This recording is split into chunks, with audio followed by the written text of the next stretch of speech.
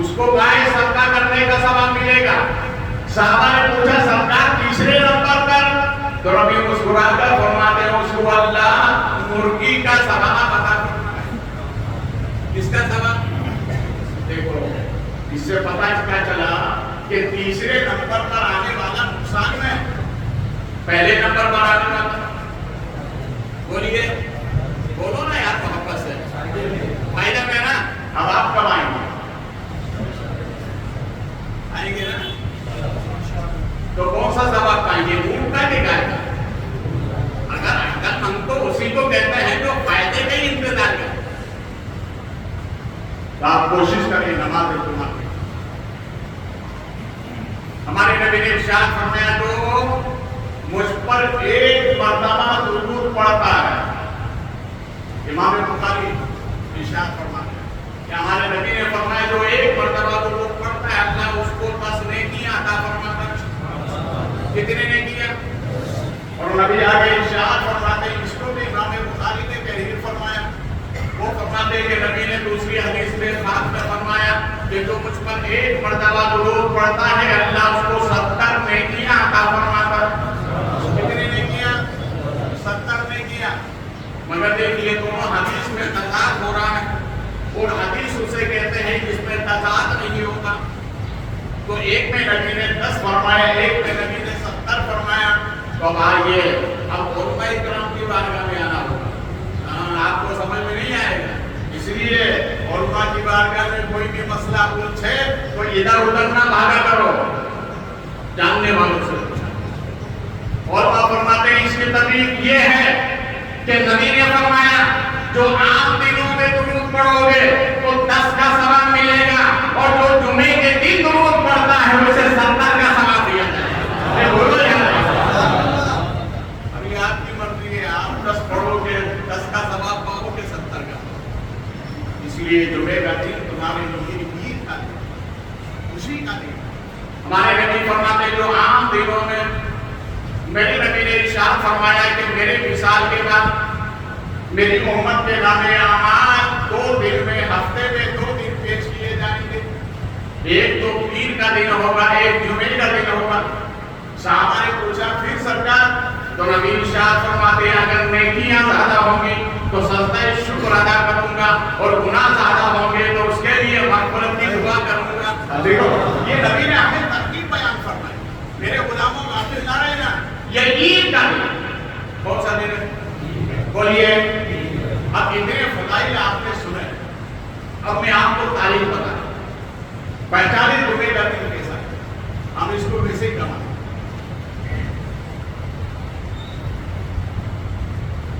یہ جمعے کا دن اللہ فرماتا ہے کہ یہ نشانیوں میں سے ایک نشانی. تو ہم بندوں نے پوچھا مولا تیرے بندے ناطق سے ہم سمجھنا چاہتے ہیں کہ جمعے کا دن نشانی کیوں ہے؟ تو اللہ نے ارشاد فرمایا اس لیے کہ اس جمعے کے دن میں نے آدم کو پیدا کیا.